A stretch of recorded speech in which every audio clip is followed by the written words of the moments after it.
no nos movemos ni en defensa propia, ¿no?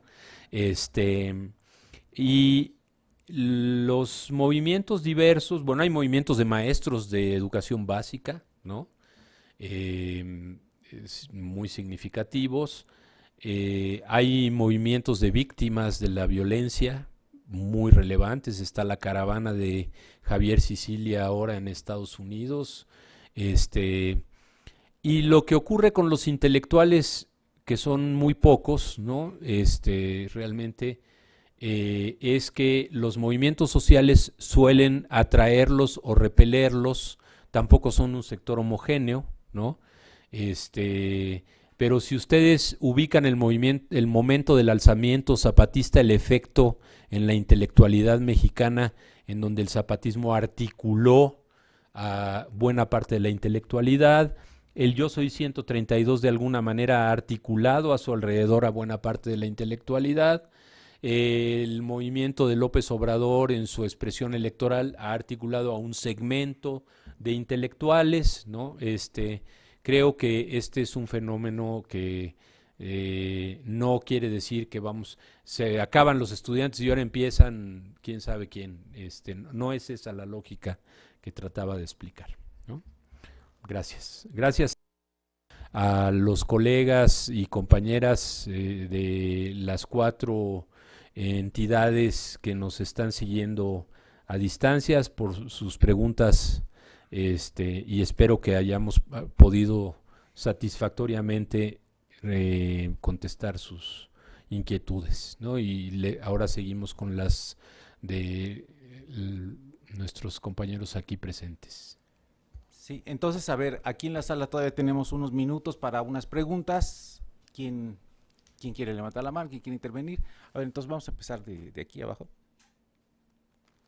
Aquí el... Sí, buenas tardes. Bueno, primero agradecer la exposición del profesor Ordorica. Y bueno, y a mí me gustaría, bueno, ampliar un poco el debate justamente con respecto a al carácter predictivo o la capacidad que tiene actualmente la teoría de Mandel con respecto a sobre la proletarización de los intelectuales y de los universitarios, específicamente con respecto al proceso que existe de la irrupción de la clase de servicio, aquella clase que en el primer mundo se ve como una clase que comienza a ser una clase particular, específicamente a partir de la visión de Goldthorpe, pero luego, y sobre todo en la teoría de la terciarización espuria, podemos ver que específicamente existe un nuevo sector de servicios que, si bien no son trabajadores de mano de obra directo, no son trabajadores manuales, finalmente son trabajadores asalariados que finalmente están vendiendo parte de su subjetividad, y en ese sentido también estarían siendo parte de una clase obrera, y desde ese punto de vista podría verse como la potencialidad finalmente de la teoría de Mandel. Ahora bien, con respecto a las explicaciones desde arriba, aquella pregunta que se hizo anteriormente, yo creo que hay una cuestión metodológica que es sumamente importante, o sea, cómo es que finalmente se resuelve la relación entre los investigadores, los cientistas sociales y finalmente no el objeto, sino el sujeto al cual están estudiando. Y en este sentido creo que Touraine da una vía bastante explícita con respecto a la intervención sociológica. Y en ese caso, o sea, no solamente desde la visión, de la visión que se tiene de los movimientos sociales, sino también cómo se estudia finalmente esto. O sea, si solamente se queda, como nuevamente Mandel decía, desde la elucubración meramente teórica, o finalmente existe una interacción investigativa o incluso desde la praxis de los investigadores. Y ahora con respecto a claro, uno de los elementos que no se mencionó dentro de dentro de la exposición, y creo que es sumamente importante dentro de todo estudio del movimiento social, el carácter universal, o sea, cuando un movimiento social pasa de tener demandas determinadamente de un carácter corporativo a finalmente pasar a demandas que tienen que cobra un sentido universal para toda la sociedad. Para Touraine es uno de los factores como fundamentales para poder considerar un movimiento social como tal, aparte de la entidad, en fin. Ahora bien, dentro del movimiento 132 no habrá una autorreferencialidad muy grande a partir de las TICs. O sea, ¿cuál es la población que finalmente utiliza estas TICs y finalmente el espacio de universalidad no será un espacio más bien, no sé, espurio en la medida en que no solamente corresponde a un determinado tipo de población y no a toda la sociedad mexicana? Eso. ¿Es una ronda, Imanol? Sí, una ronda. A ver, ¿quién más por acá tenía una pregunta? A ver, sí. Sí, Mariet. ¿Una pregunta? Bueno, sí son más, Para pero ser más concretitas, por favor. Bueno, buenas noches, doctor Ordorica. Bueno, la primera pregunta sería con respecto a la lectura de María Luisa Tarres, en la de Perspectivas Analíticas en la Sociología de la Acción Colectiva. Menciona que hay una diferencia conceptual o de entendimiento entre el comportamiento colectivo, la acción colectiva y movimiento social. Y de manera textual menciona que todo movimiento social resulta de alguna forma de comportamiento colectivo, pero no toda acción colectiva indica la existencia de un movimiento social. La pregunta es en qué momento se pasa de un comportamiento colectivo a un movimiento social. Y la segunda sería que, bueno, desde la perspectiva de la Escuela de Chicago, nos menciona que los movimientos sociales surgen para transformar o cambiar el orden social. Y aquí cita a Killian, un teórico, que de manera textual también menciona que el movimiento social es la interacción de seres humanos conscientes que emergen de una colectividad. ¿Cómo generar esta conciencia en las personas para que puedan interaccionar y generar cambios estructurales en aquel sistema sociopolítico y cultural que ya no es incluyente y justo para ellos? Y una última, Alan Turing menciona que con su teoría de intervención sociológica, que para estudiar un movimiento social es importante centrarse en el actor movilizado. Es decir, ahora es explicar el por qué un sujeto decide participar en una movilización y cuáles serían los ejes entonces de análisis para centrarse en el actor movilizado y así encontrar las causas del porqué de su participación. A ver, O sea, damos un curso completo. a ver aquí, aquí el colega de Rojo, por favor. Si quieren, luego me dicen sus nombres, porque para aprendérmelos, por favor. Bueno, mi nombre es Esteban. Dentro de la historia de los movimientos educativos, los movimientos sociales, las escuelas normales han hecho una gran presencia en todo momento. Pero realmente, ¿cómo se le considera este tipo de movimientos? Inclusive previo al 132, el caso de Guerrero. Normales rurales. Ajá, las normales rurales son las de más lucha. ¿Cómo están catalogadas, cómo están categorizadas en este aspecto de del movimiento y de movimiento social? Bueno, ¿ya con esas o hay alguna otra más? A ver, allá hasta atrás, por favor.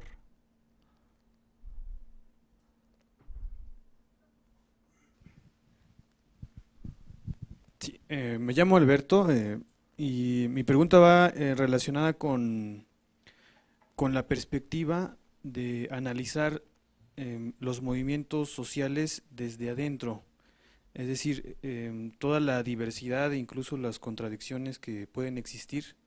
Por ahí el compañero mencionó, puede haber una diferencia muy grande dentro del movimiento estudiantil entre el movimiento normalista y, por ejemplo, movimientos como los del Yo Soy 132, porque de alguna manera sí se ha escrito, hablado y teorizado mucho sobre qué son los movimientos sociales dentro de la sociedad, pero me llama la atención que también podría aportarse mucho en el análisis de las relaciones internas de los propios movimientos. Por ejemplo, el caso de los movimientos sociales y que luchan, por ejemplo, por cuestiones de igualdad, de libertad, y sin embargo, dentro de los propios movimientos existen contradicciones, por ejemplo, con el tema de género, ¿no? O sea, dentro de los propios movimientos existen por decirlo de alguna manera, incongruencias, tal vez no sea la palabra, pero contradicciones que por supuesto se explican por una cuestión histórica, cultural, pero me llama la atención, o más bien la pregunta es, ¿qué nos puede decir acerca de esta perspectiva de análisis de los movimientos sociales desde dentro? Pues ya con eso, ¿no? Bueno, em, de acuerdo que en la economía contemporánea el sector servicios se ha convertido en en un componente muy grande de la sociedad y de la actividad económica y mayoritariamente, sin embargo, el sector servicios no tiene nada que ver con lo intelectual. O sea, el sector servicios está constituido, si uno ve, por ejemplo, el libro Fast Food Nation, que es sensacional, sobre la distribución del sector asalariado en Estados Unidos, ¿no? O sea, como una enorme cantidad de gente son empleados de McDonald's, de cadenas de comida rápida, de servicios de lavado de automóviles, de los en almacenes, en cosas de este tipo, en donde, por ejemplo, yo no sé si ustedes, no sé si ustedes han visto cómo es la caja registradora de un McDonald's, que no tiene números y no tiene letras, tiene dibujos. Nos hablan de la economía del conocimiento. Uno supondría que el sector servicios o otros sectores de la economía están realmente ubicados y empleando a personas con una alta formación y con una capacitación en tecnologías de la información y digitales, etcétera, etcétera, y no es así. Entonces, la idea de proletarización del trabajo intelectual que expone Mandel aquí, no parece ser el mejor elemento para analizar este segmento poblacional. Hay en el sector servicios parte de la población que sí, o parte de ese sector servicios, que sí proviene a lo mejor de egresados universitarios o de técnicos medios universitarios, a lo mejor sí. Es un segmento que de origen, casi antes de ingresar a los estudios, por ejemplo, el que corresponde a lo que se llaman colegios vocacionales, aquí llamadas tecnológicos o universidades politécnicas tecnológicas, todo ese sector que es un intento de adaptar a México a lo que son los community colleges en Estados Unidos.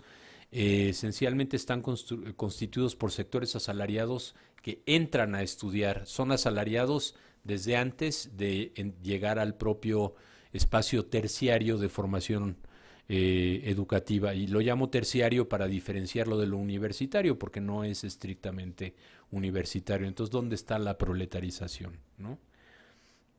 Sobre la intervención sociológica y estudiar a los movimientos desde adentro, la intervención, la investigación participativa, bueno, son métodos de investigación. También, por ejemplo, el feminismo reclama la epistemología de la ubicación, standpoint epistemology, en donde formar parte de el sector o del segmento que se estudia se supone da una mayor capacidad de comprensión y análisis. Ser una parte de la clase obrera le daría a uno más herramientas para entenderla. Ser un estudiante o haber participado en un movimiento estudiantil ayudaría a una mejor comprensión. A lo mejor sí. Yo creo que lo que Touraine plantea es la necesidad, frente a una postura que un poco se reflejaba en una de las primeras preguntas, una postura en donde las explicaciones están dadas de modo estructural, previo, y no requieren más que de una adaptación de modelos analíticos que están preconstruidos y que se pueden aplicar prácticamente a todo, que es necesario tener suficiente cercanía con los distintos movimientos para tener la capacidad de aprender con H, de tomar en las manos y de analizar esas peculiaridades, particularidades que se escapan cuando uno hace las generalizaciones a priori a partir de modelos analíticos preestablecidos, ¿no? Entonces, sí, hay muchas formas, hay formas distintas de acercarse, ¿no? No quiere decir que uno tenga que irse a meter al 132, andar en todas las asambleas, las marchas, las reuniones, entre otras cosas, porque a ver quién les sigue el ritmo, ¿no? Pero por supuesto que si uno no ha visto ninguna de las manifestaciones, ni ha visto ninguna reunión, ni habla con ningún estudiante y lo analiza desde fuera por completo y no tiene la capacidad de interactuar, preguntar, establecer formas de comprensión, pues no existe una capacidad de mirar hacia cosas como una que este teórico Tilly plantea como una de las características fundamentales de los movimientos, la heterogeneidad, ¿no?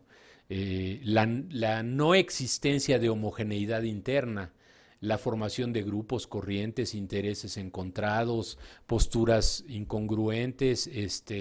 Bueno, el 132 tiene una peculiaridad y es que como saca todo a la luz pública, muestra esa heterogeneidad todos los días. Es parte de su fortaleza, ¿no?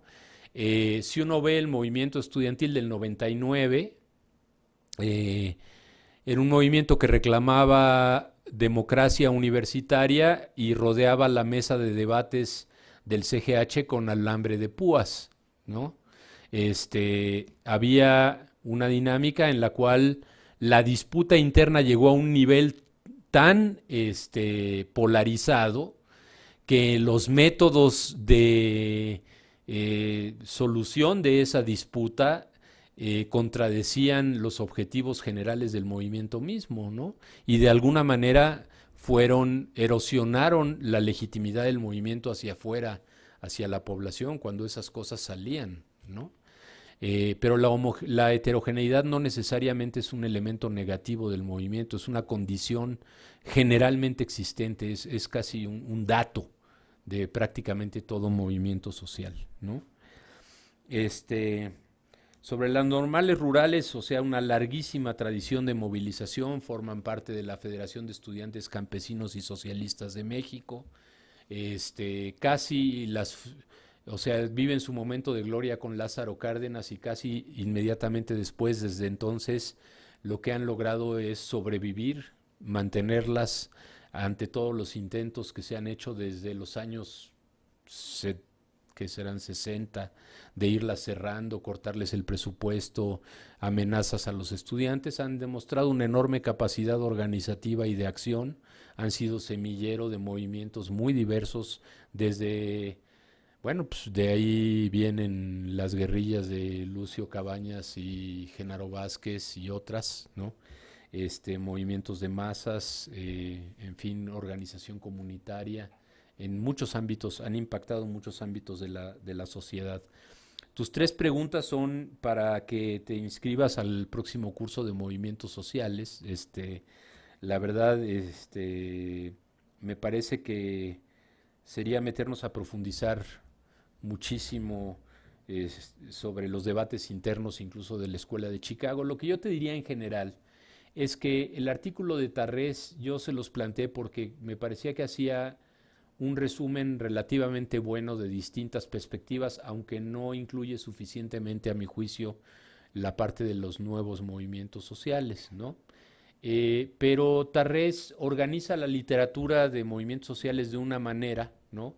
Y yo presenté una organización similar, pero en algunos puntos diferente, lo cual muestra que la revisión de la literatura y la organización o la forma en la que uno ubica las diferentes corrientes y las agrupa para poderlas entender es más o menos arbitraria, ¿no? Ella lo hace mucho alrededor del funcionalismo de la Escuela de Chicago, etcétera, etcétera. Luego se centra mucho en Touraine y los temas de la identidad. Creo que da una buena visión de inicio para poder arrancar la discusión y sí dejaría estas preguntas para a lo mejor para un debate posterior o para el taller, a lo mejor las podemos abordar con un poco más de tiempo. Pues, bueno, pues muchas gracias. Vimos como Imanol nos dio un panorama muy interesante para poder entonces tener los elementos que necesitaremos para interpretar y analizar los casos concretos que nos van a presentar en las siguientes 2 sesiones. En la próxima, como ustedes han visto, se van a tratar los movimientos estudiantiles de Europa y de los Estados Unidos, y en la tercera sobre América Latina. Bueno, pues muchas gracias y buenas noches, nos vemos el próximo viernes.